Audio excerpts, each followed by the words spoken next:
Executive Director of the Land. Nina Depkin on our team has just hit the record button. So just so everyone knows, this session today is being recorded and will be posted on our YouTube channel. Welcome, everyone. Thank you for spending your lunchtime with us here. Again, to introduce myself, I'm Kristin Kirkwood, our Executive Director. Nina Depkin, who is our Outreach and Development Manager, is also with me today. This Lunch and Learn is about a report that we put out last March. Got a copy here, The State of Land Preservation in Harford County. But before we get into that, I just want to give a little bit of background about Harford Land Trust and who we are. So we are a nonprofit organization in Harford County that was founded in 1991.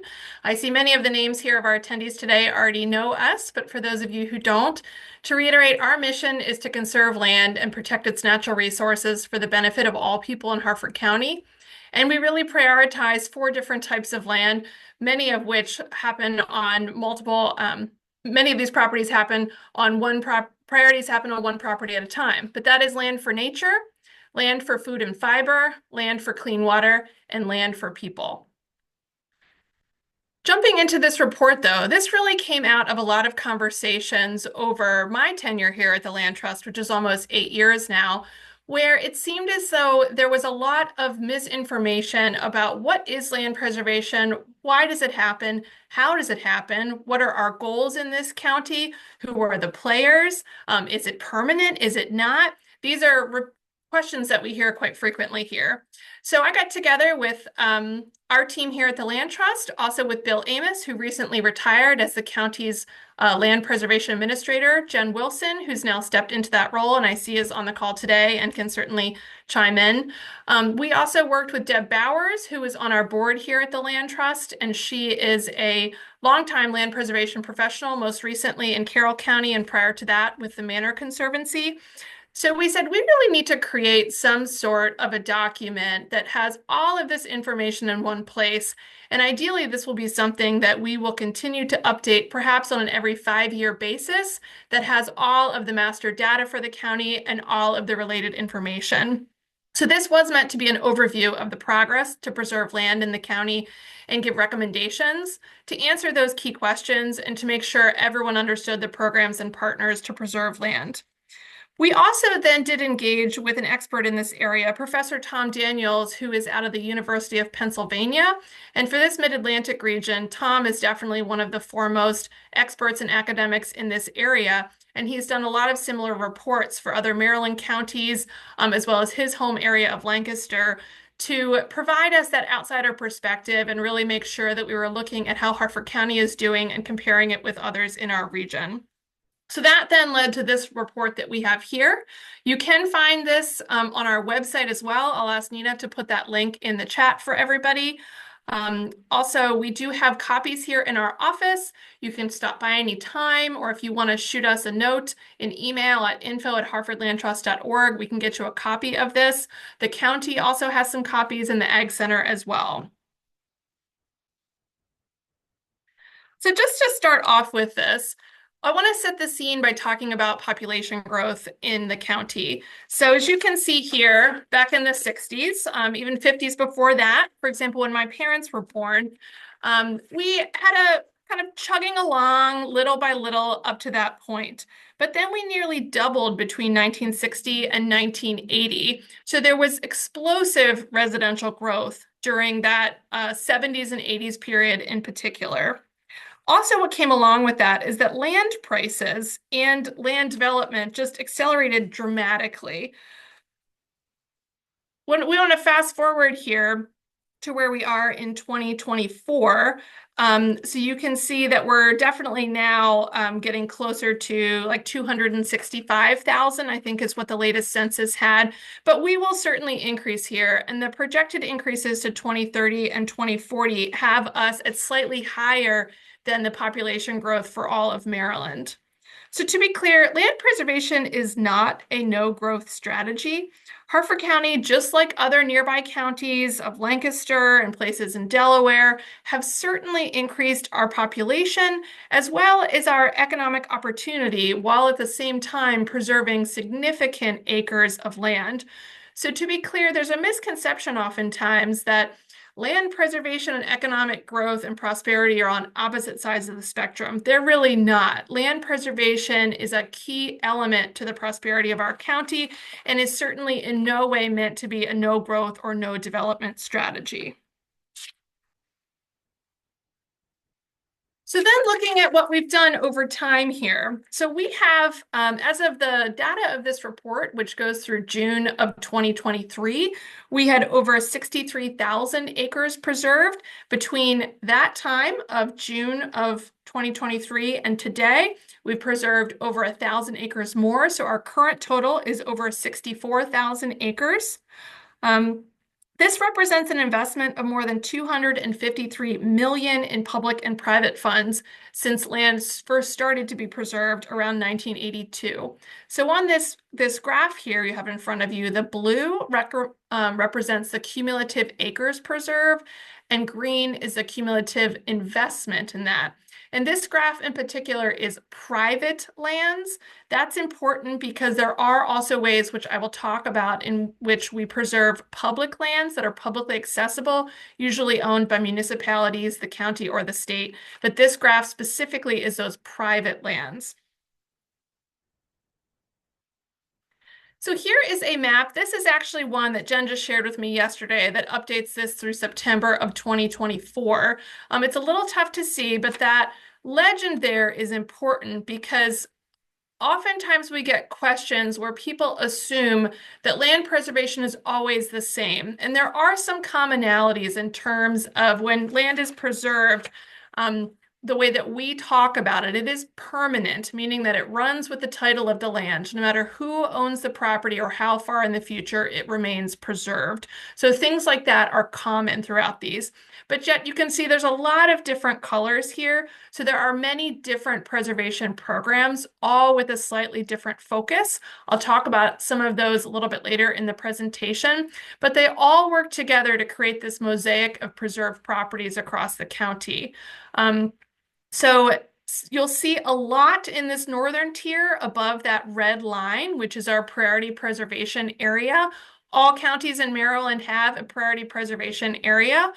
This coincides also with where our rural legacy boundaries are, one of the programs that we do preserve here in the county. Of course, this is also corresponding with where our rural lands are, our agriculturally zoned lands, and then you'll see that kind of yellow inverted T, which is our development envelope in the county. So there is less preserved land in those areas. You can find this map in a PDF copy that you can enlarge very nicely on the county's planning and zoning website in their maps and apps, which I can direct anyone to if you would like. And there is also an interactive version of this where you can zoom in closer if you're interested in any particular property. We actually get calls quite a lot at the Land Trust here by people wanting to know if something is preserved or a property that's up for sale and they're concerned that it's not preserved. This is all publicly available information that we will happily point anyone to, so you can query all of that yourself. The other common element, just jumping back here, on all of these that I should say, in addition to them being permanent, these are all voluntary transactions. There is no forcing someone to preserve their property. So this is where a landowner sells, donates, or does a combination of what's called a bargain sale, the right to develop the land and not use it in any commercial way, industrial use, or a residential subdivision. And then each of these programs has some additional constraints on it as well.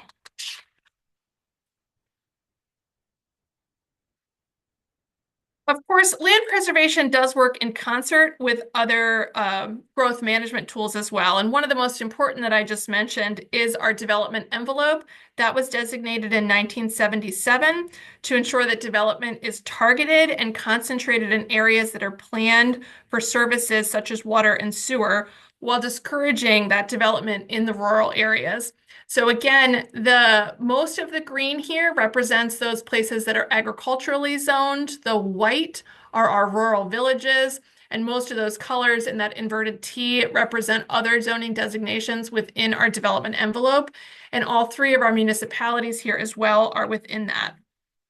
But it's important to remember zoning is not permanent. We are currently right now in the middle of a comprehensive zoning review, which relies upon careful planning and use of the master plan and maps like this that are on the screen here. So this is where any landowner in the county can apply to have the zoning changed on their property. It is not guaranteed, certainly, but that just goes to show again why zoning is not permanent. There is also a process by which a landowner can apply out of cycle of that 8-year period to have their zoning changed as well.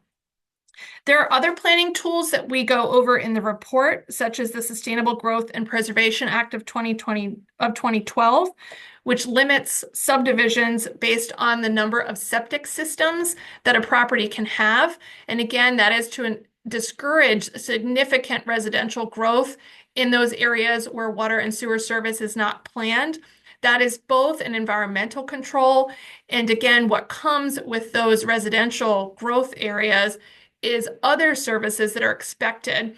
There's been a lot of discussion around school budgets, school capacity in this county. So if you're having a lot of subdivisions and unplanned areas on septic, you will also start to need more things like more schools, more libraries, other services like that, whether it's law enforcement services, better roads, things like that. And that is a significant drain on the taxpayer here, especially when those are in disparate areas rather than concentrated planned areas. Another tool that works in concert with land preservation is this green infrastructure map. So the county was quite ahead compared to some other counties in 2018 when they commissioned this green infrastructure plan. This is also on the planning and zoning website, so you can access the entire plan that has these maps within it. So this plan was to identify important concentrations of natural habitat. And one of the important strategies that they then designated to continue to protect those core areas, hubs, and corridors was land preservation. Core areas tend to be forested blocks of 50 acres or more, and it's designated as such because they're large enough to really support plant and wildlife communities. There are many species that rely upon larger blocks of forest rather than edge of forest. We have a lot of edge that came with the general fragmentation of land and residential growth, so those green blocks do tend to be forests. The hubs are within those core areas. And again, those hubs are typically 50 acres of forest or more. And the corridors oftentimes are those stream areas that you see.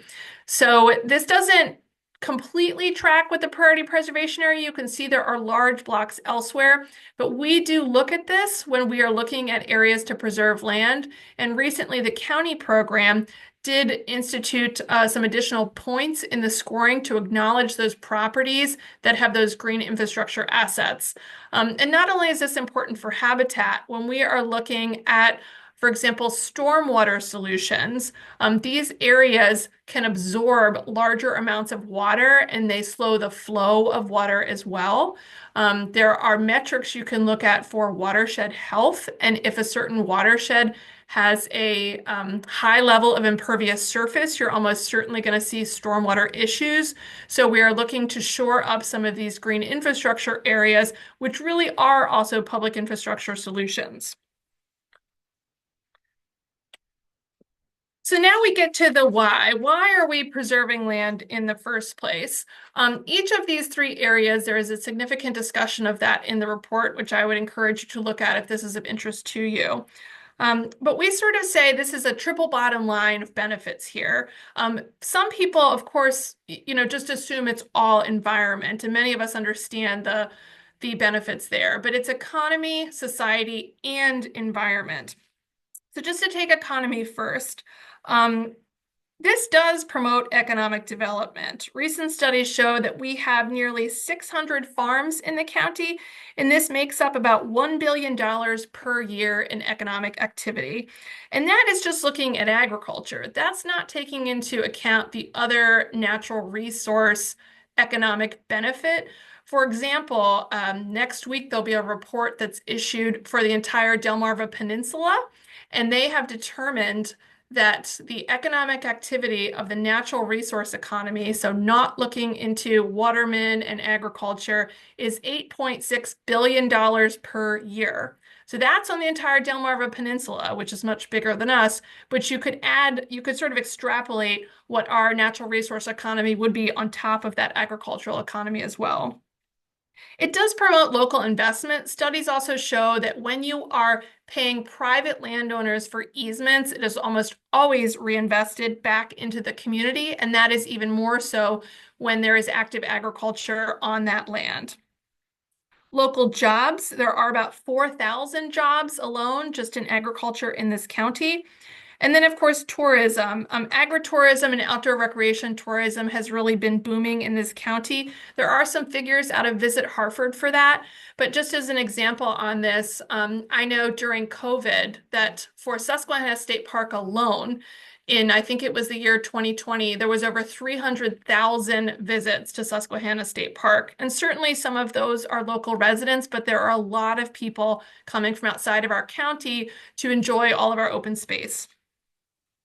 So moving on to society, protected open space does boost the value of neighboring properties. And this is even more acute when you look at the data for those properties that are in more urbanized areas. So the closer that you are to a park, that certainly does increase the value of your property.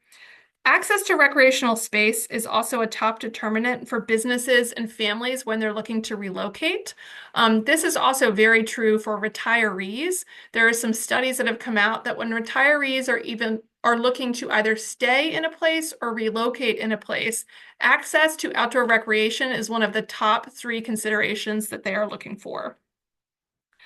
Local food, there has really been a huge local food movement. I mean, anyone that goes to any of the farmers markets in this county can see that. There's also just a proliferation of roadside farmer stalls, if you will. Some legislation that changed in the county really enabled a lot more of that. I can also speak from personal experience during COVID with my family's own farm, that the number of calls that we got from people that really wanted to buy local increased, and that hasn't stopped. So we definitely see customers wanting to remain close to their food and their farmers.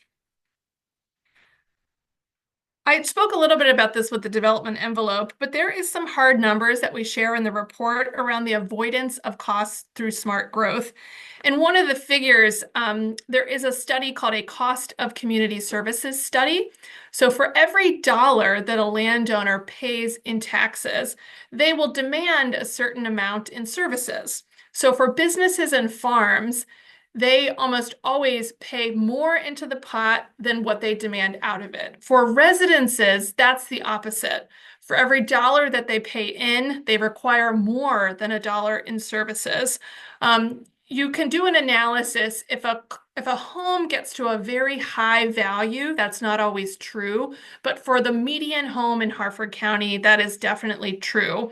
So we need to look at that. While there is an initial economic boon from the construction of a home, over the life of that home, it is a draw on the public purse. We can lessen that draw when we are building these houses in planned areas close to where services are. And then for environment, just something on soils quickly. So many people don't know that 45% of the county's farmland consists of soils rated as class 1 and 2, which are otherwise known as prime farmland. So that means that these soils, almost half of the soils in Harford County, can produce more food per acre with less fertilizer and inputs than other inferior soils. So of course, protecting the land certainly protects that soil resource. Also of other things, so we talked a little bit about green infrastructure, but there are myriad of natural resources that when we protect them, we really should be looking at them like capital assets. And there's been a lot of movement in Maryland to allow government jurisdictions to find ways to value these assets and actually put them on government balance sheets to really think of them like that. They have true economic value, and these do not depreciate over time. Of course, there are things we all, all share that do not stop at the county line. So these are things like clean air and clean water. But in general, though, there are things within our control that we can really look at in this way, that these are investments over time in our community. Just a little bit more on agriculture. I threw out some of these numbers, but because this is so significant in our county, I just wanted to show some of these here. So there was a recent report, again, that does value the revenue at almost $1 billion and over 4,000 jobs in this county. It's important to note that 99% of the farms in this county are family owned. That's significant because some places like the Eastern Shore, which is really the hub of agriculture in our state, that's not the case there. So we have almost all of our farms are still family owned by families that live here in Harford County. The farms average 118 acres, but with a median of 27 acres. So these are smaller, fragmented properties. But interestingly, Harford County ranks among the highest in the state in the estimated value of farmland. So these might be smaller farms than places like the Eastern Shore, but the price per acre is very high for Harford County farmland. So moving on to the next section of this report, we give an overview of all of the programs that protect land in Harford County. These are all chronological, the way that they're shown here. And again, we give a description of the history of the program and their focus area. Maryland Environmental Trust, that is a state partner, that is a subset of Department of Natural Resources, which was the first easement program in this state accepting donated easements, meaning that a landowner preserves their land without an exchange of cash. They can potentially realize some significant income and property tax benefits for it, but there is no exchange in cash. We do still work in donated easements in this county that can be very beneficial for some people. And when you see a chart that I'll show later, you'll kind of see that was an early mover in easements, but it's definitely a smaller portion of our easements now. Maryland Program Open Space came after that. That is the state transfer tax that is levied when real estate changes hands. We have a state transfer tax as well as a county transfer tax, a local one. And this goes towards Program Open Space, which is a pot of money that through a quite complicated formula is distributed to a host of different programs. So this is where the purchase of state parks comes from.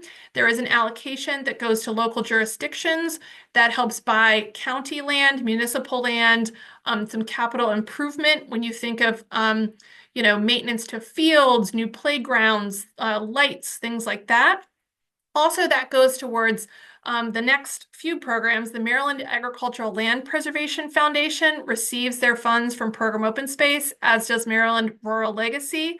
Also, the Maryland Heritage Areas, we have the Lower Susquehanna Heritage Greenway in Harford County receives funds through that. So this really cascades down to a lot of extremely important programs in the county, most of which Harford County directly benefits from. Following on from that, the Maryland Agricultural Land Preservation Foundation started, and this is one that purchases easements on agricultural land. We have had one Forest Legacy program. This is a federal program here in the county on part of the Boy Scout camp in Broad Creek. Then our county program started in the 90s. And again, this has been more than half of the land preserved in Harford County is directly through our county program. And this is when the transfer tax was levied locally. It was a ballot initiative, and this was one of the highest, positive ballot initiatives on record for a new tax levied in Harford County. I believe it was about 70% of people said, yes, I will be willing to be taxed for us to have more open space here in Harford County. Then there was Maryland Rural Legacy, which we have two rural legacy areas in Harford County, the Deer Creek Rural Legacy area, as well as Manor Rural Legacy area, which we share with Baltimore County. And then lastly, about 15 years ago, the Army Compatible Use Buffer Program, which Harford Land Trust administers. And this is a Department of Defense program where they acknowledged that military installations such as Aberdeen Proving Ground need to have buffers. And here, that's particularly important for noise. So we do a lot of testing and research at APG. They do not want residences right up against their boundary that are going to be complaining about things. This is somewhat difficult because that is against our development envelope boundary, but this funding has been incredibly important in buying some pretty significant property that is highly zoned but has great natural resource benefit as well as buffering for the installation. So this is a common misconception. People don't quite understand who can transact in these conservation easements that I mentioned. So there are three primary players here in Harford County. That's Harford County Government, and I mentioned Jen Wilson's name, who administers the county programs and sits within planning and zoning. Harford Land Trust, that is me and Nina, as well as our other staff person, Jackie Kane. And then the Manor Conservancy, also a local land trust that covers that Manor Rural Legacy area. This is in Moncton and Whitehall on the Harford County sides, as well as crossing over onto the Baltimore side. We all work very closely together. I like to say that none of us care who preserves a property or how it gets preserved, as long as it does. We work together to find the best fit for a landowner and then direct them towards those programs. So this graph I really like, and we worked hard to pull this together. So with Jen's help, we looked at the data from the very first conservation easements in Harford County to present. And this is a data set that we'll continue to add to and be able to show over time. So as I noted, the Maryland Environmental Trust, which were those donated easements, were the first easements here around the early 80s time period, which is green. You then start seeing the addition of the orange in there, which was the Maryland Agricultural Land Preservation Foundation with the benefit of program open space funding. And then it was, around 92 when our county program, the light blue, came in, and you can see the significant increase there. And you'll note, though, that right when the blue comes online in the early 90s, you don't see any more orange. And that was because there was very little money in the pot at the state level. And county advocates in direct response said, we can't wait. Land is being gobbled up at a fast clip. We need to levy this tax locally so we have more control. And you'll see this over time, where when one pot goes down, another pot goes up. And that again shows the importance of having all of these different programs. Many of them use funds from real estate transfer. And so you have this natural market control where when the real estate market is booming, you see almost a 2-year lag for the funds to get in the public coffers, then to be able to, in response, buy easements on it. So we see this as a balancing effect. Of course, you can't preserve everything, nor should you. You are going to need some level of growth, but at the same time, you can't develop everything. So there is a balance here. And locally, our Harford County transfer tax, half of it does go to land preservation, but the other half goes to school construction. So again, that's a balancing effect there, recognizing when you see more growth, you are going to need more schools. You can also see a big dip around the Great Recession of 2008 there, where again, the public funds were very low, and then we started ramping back up again.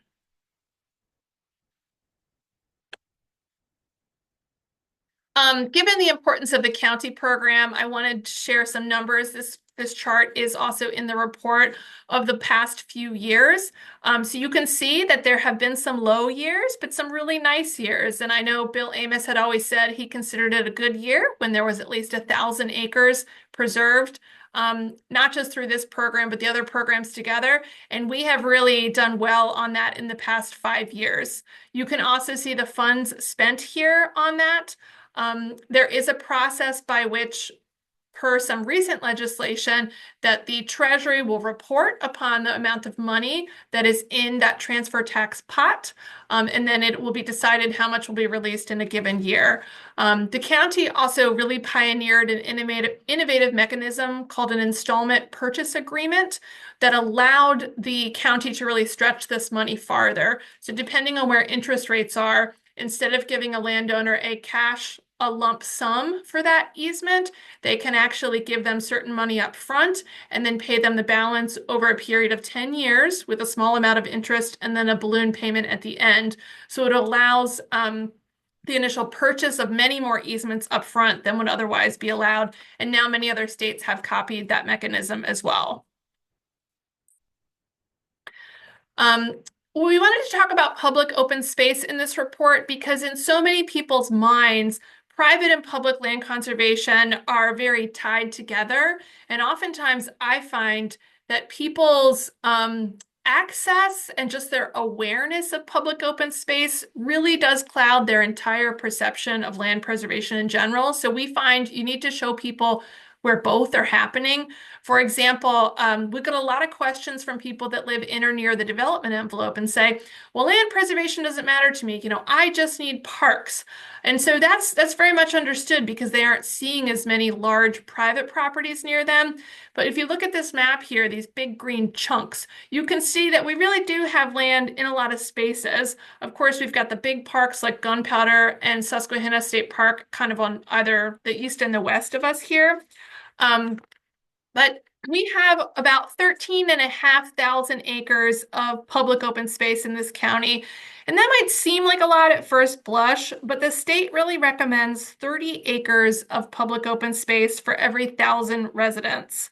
Um, and when we look at planning documents, not just of this per capita measure, but also what's called park equity, this is looking at socioeconomic level, other demographics, the age of people. We really see that we are deficient in the Belcamp, Riverside, Edgewood, Emerton, and some Forest Hill parts of the county. This is particularly problematic because almost all of these are within the development envelope where land is of higher cost per acre. There are also very few large undeveloped parcels remaining in these areas. One thing that this map doesn't show is this was June 2023, is that we had a great success in early 2024 between Harford Land Trust, the county government, state government, and Aberdeen Proving Ground all coming together to buy what is now called Foster Branch Park in the Joppatown area, 129 acres of open space, which connects to Copenhagen Park. So that is a huge win for that area, which was definitely in need. Also, some of the large parks, particularly the state parks, these are areas, like I mentioned, Gunpowder, Rock, Susquehanna, and even the Oakington Peninsula there that are over 1,000 acres. Not to be defeatist, but it is going to be extremely hard, if not impossible, for the county to create any other public open spaces of that size. And that just really has to do with how fragmented we are now as a county. Oakington Peninsula, which is just south of Havre de Grace there in county ownership, is over 1,200 acres. And this took the better part of 30 years to cobble together many different parcels to achieve that. So we oftentimes look at parcels that are adjacent to already existing parks when we're looking at creating these larger landscapes. That's not to discount the importance of rec fields or pocket parks and things like that, but these larger acreage parks, we're going to have a lot of difficulty creating those sorts of landscapes in the future. Another metric that we looked at to assess how we're doing is the contiguous preserved land. When you're looking at public benefits, this is to agriculture, habitat, water, you really need large contiguous blocks. That tends to be those over 10,000 acres. So we do have quite a few of them here. You can see the blocks in yellow and in orange are particularly large. And so this is a factor that we assess in all of the programs, the adjacency to other preserved land. And again, this doesn't mean to diminish the importance of those open spaces that are in more developed areas, but from, again, a public benefit of these other things that we talked about, we're very interested in these large blocks.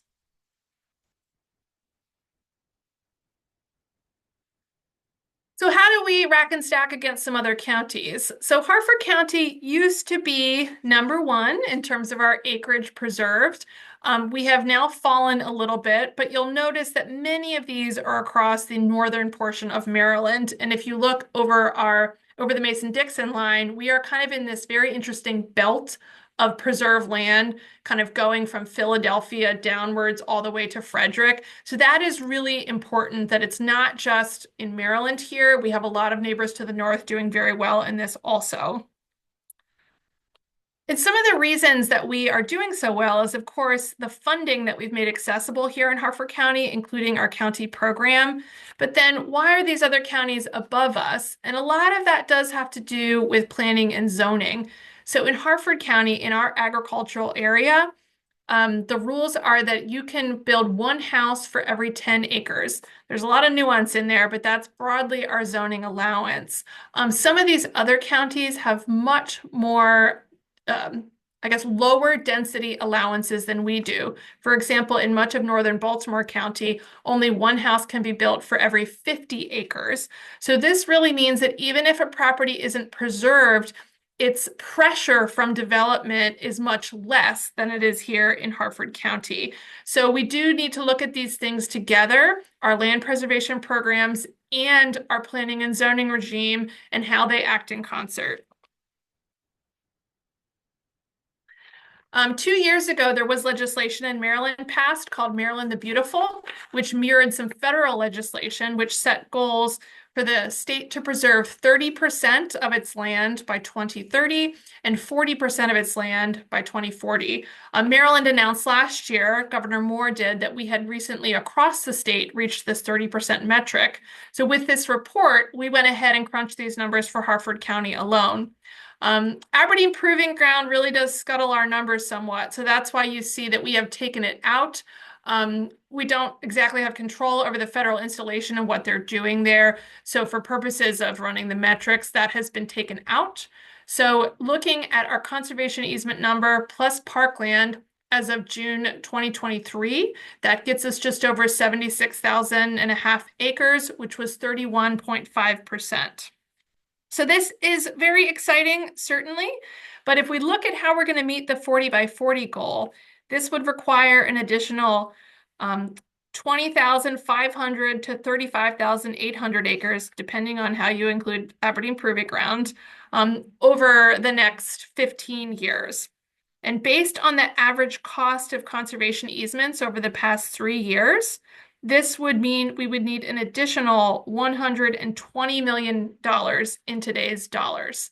That will only be more as each year goes by. So while we should be very proud of what we've done, we need to keep our foot on the gas. And each one of these acres that we need to preserve will cost more than it has ever cost, and it will require more transactions than we've ever had. When you look at the number of properties that are over, let's say, 200 acres in this county, there are very few remaining that are not yet preserved.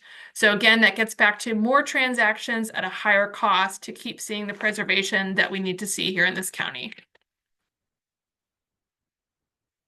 It's important to acknowledge that there are related challenges. This doesn't all happen in a silo, and a lot of these things have an interplay. So we identified 5 related challenges and have a discussion of each in this report. So that the first one is providing adequate and affordable housing to serve a growing population. This is a huge problem in Maryland, as well as especially on the west and east coasts of this country. There was a lot of legislation in Maryland introduced last year, and we're going to see more coming around adequate and affordable housing. The second is that adaptive reuse of land and buildings within the development envelope.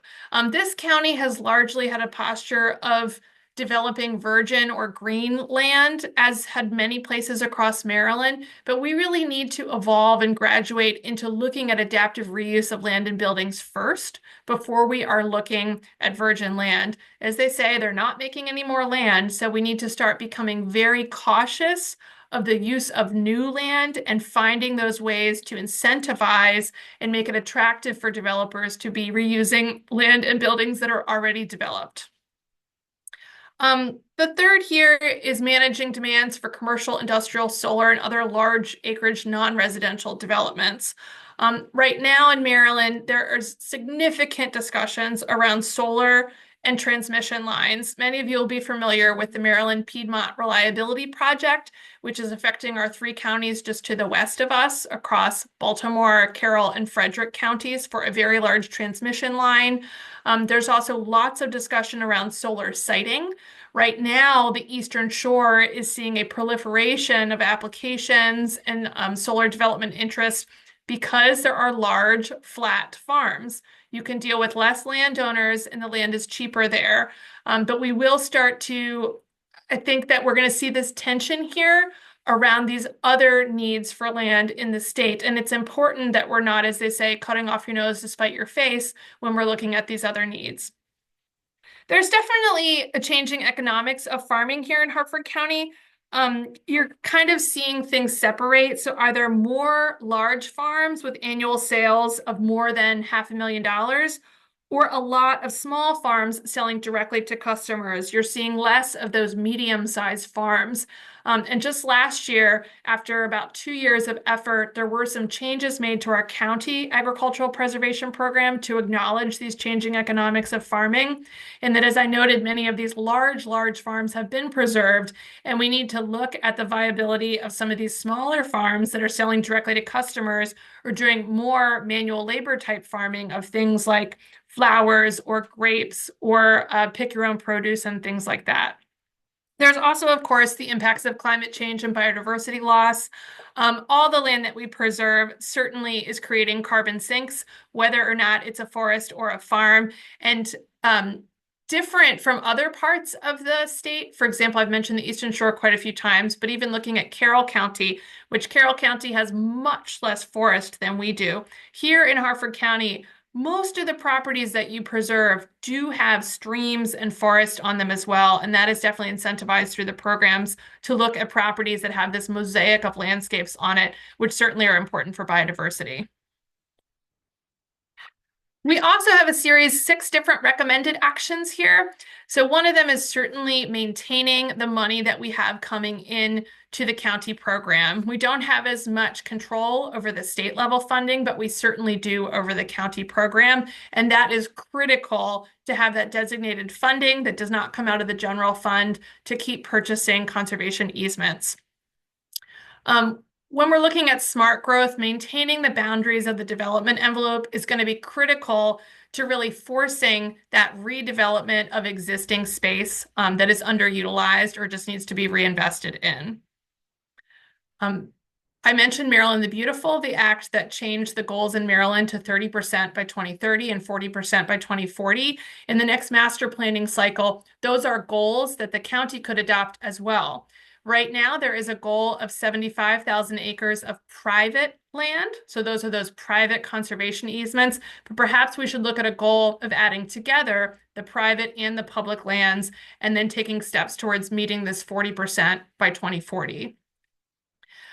There are other payment incentives that we could look at to really incentivize preservation in certain areas.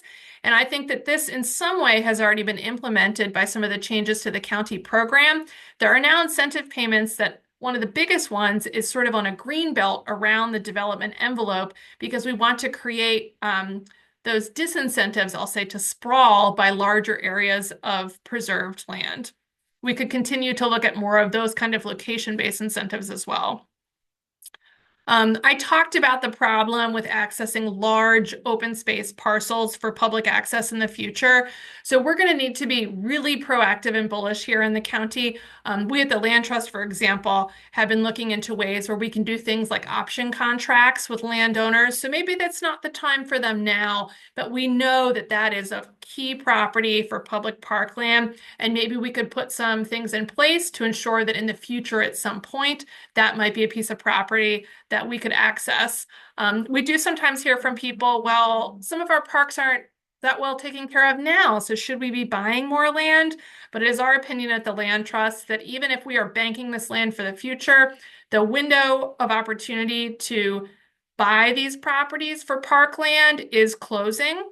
And so even if we're not able to put all the amenities in today that we need for that property, we need to try to get our hands on that now because there won't be a future opportunity for that if it's later developed. We've talked a lot about the interplay of economic development and land preservation, and so we need to look at these as woven together pieces rather than isolated, and look at economic development programs and policies that strengthen agricultural, forestry, and these related commercial activities off of the landscape, whether that is those traditional ones like agricultural and forestry, really running numbers on our outdoor recreation economy, our waterfront areas, things like that as well. So before I open it up for questions, I wanted to add one last plug. If this is of interest to you, we have lots of different ways for you to learn about this, about land preservation, the work of the Land Trust as well. Please do check our social media, our website. We have a monthly e-news you can sign up for. Our annual member meeting is going to be on Saturday, March 15th at the Broad Creek Scout Camp. Or you can become a member for any amount of donation per year. You become a member, you start receiving more information from us. And as a nonprofit, that's what we absolutely rely upon as well. Um, so I'm just going to stop there. That's a rapid fire 45 minutes of the state of land preservation in Harford County. I really sincerely hope there are some questions. And I would also offer if anyone else has any, not just questions, but thoughts or reactions to what I've said, we would welcome that now. So you can either unmute yourself and ask a question. You can put your question in the chat.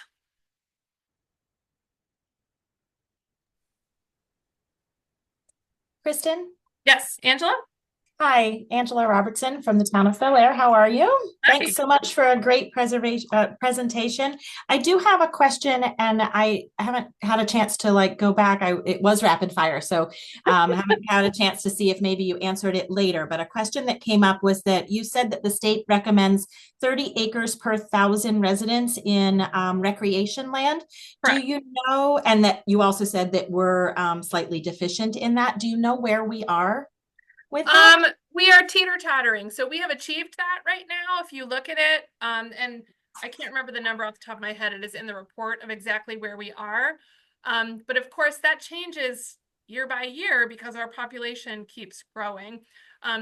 The program open space local side allocation that comes to the county, there are some rules around that. If you have met your metric, you get to spend more of that on capital projects and less on acquisition. But I can pull that number for you out of the report and get it to you. But we did compare where Harford was to some of our neighboring counties. Cecil, which has a much lower population, is actually doing quite well on that. But actually, so is Baltimore, and Baltimore has a much bigger population than us. Okay. Thank you. I was just that question came to me, so I appreciate you Sure. taking time to answer. I see a written question from Kelsey. Will HLT be involved with providing insights and expertise in developing the next master plan update in the coming years? When is the master plan expected to be updated? The last master plan was 2016. That is to be done on a 10-year cycle. So we should see that coming around soon. This current administration, I know that what they have publicly said is that they don't see it being a total rewrite. There's still a lot that they're working on from the last master plan. So I would expect it to be more amendments of the 2016 master plan rather than a complete rewrite, which it was in 2016. And yes, there are public comment periods. We do expect to be reviewing all of those drafts and providing comments.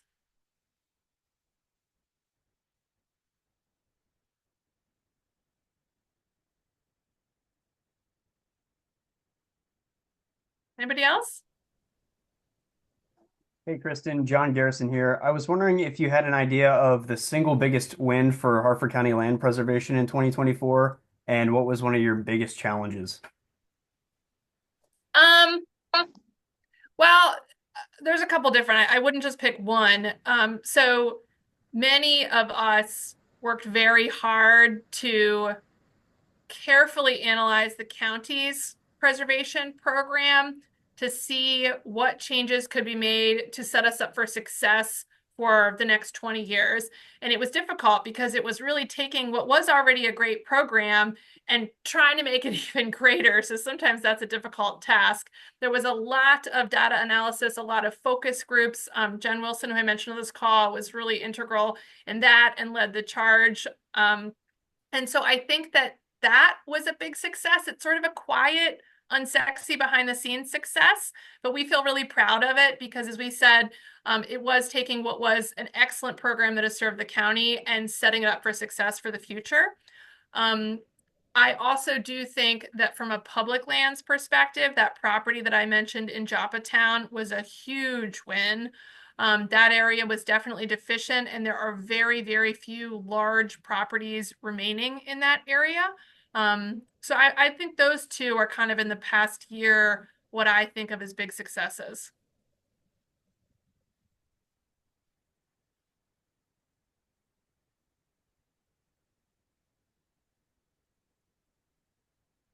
Anybody else?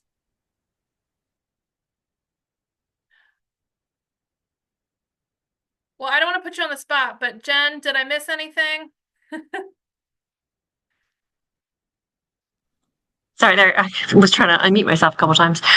No, I think you covered it really well, and I just really wanted to sit in and see what kind of questions people might have, and to see where the conversation went. It's always nice to kind of have an idea of what people are wondering about with land preservation. If there's something we need to, do better in educating people, or specific topics that we might need to get out in front of people.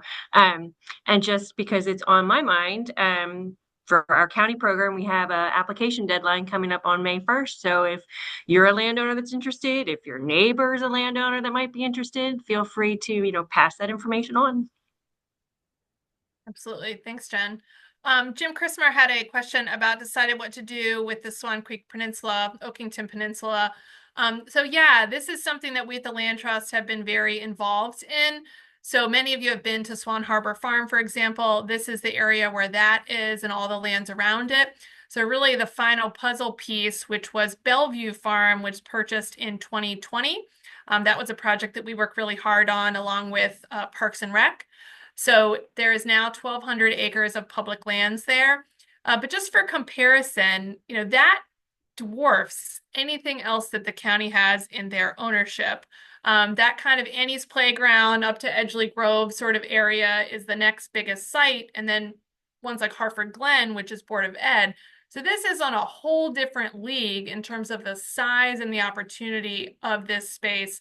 The waterfront alone, I mean, you have well over a mile of public Chesapeake Bay coastline there. So this is going to be a regional draw for the Upper Bay area, not just a Harford County, all of us that live here can enjoy sort of asset. Anybody that's been out there knows that you go over the railroad tracks on a very tiny road to get out there. So this is not just thinking about how to manage this natural resource site. You're thinking about transportation getting in. What kind of amenities do we need? There's not much parking there except for Swan Harbor. So this is my opinion, we're going to see the next 10 years of planning and getting the money in place to really see this come to fruition. There is a working group that was formed by Parks and Rec, which we are part of, to add input into it. There was a series of meetings and public comment, and a consultant that has been hired to help with this master planning. On the Parks and Rec website, you can find some of those documents on it. There really hasn't been much happening as of late, but that is again because there's not a ton of money to put towards this at the moment. And there are these other related challenges. But I would encourage you, if that is of interest to you, do look at the Parks and Rec website. And Paul Magnus, who's the Parks and Rec director, is leading some of those efforts. Okay. Thank you, Kristin. Sure. Doing a good job, Kristin. I appreciate it. In those 8 years. Well, I'll put her on the spot too. I see we have Megan Benjamin on the line, who runs the preservation programs in Baltimore County. Megan, I would appreciate if you had any observations as our neighbor on what we're doing different from you, or any thoughts. Yeah, so I was just interested in sitting in and hearing about the work that you all have been doing in Harford County. I mean, it's great to compare, and we're thinking of making some updates in our county program. I like the way that you've pulled everything together and are working with the county. All of the different goals, there are the state goals, there are different goals within the county and within the programs operating there, but how they all are working together is very important. And like you said, it doesn't matter. We have, a whole suite of programs that we use as well. And, the overall goals are, we're all working together towards the same thing. So, yeah, I don't have any specific observations, but I appreciate hearing the work that you all are doing. And Great. yeah. Thank you. Yeah, thanks for this opportunity. Sure. Well, I'll just close by reminding everybody we have tons of these great glossy copies here in our office. Let us know if you want one or stop by our office. It is on our website as well. This will be recorded. We'll put it on our YouTube site. If you know any others that are interested in this information, you can share that link with them as well. And for all of you that are listening that are already Harford Land Trust members, I want to send a big heartfelt thank you. You support the work that we do. And if you're not yet involved, hopefully this can be the first of our interactions of many with you. So we'll give you back the last 5 minutes of your day, of your lunch hour. And again, thanks so much for joining us. Thank you, Kristin. Thank you.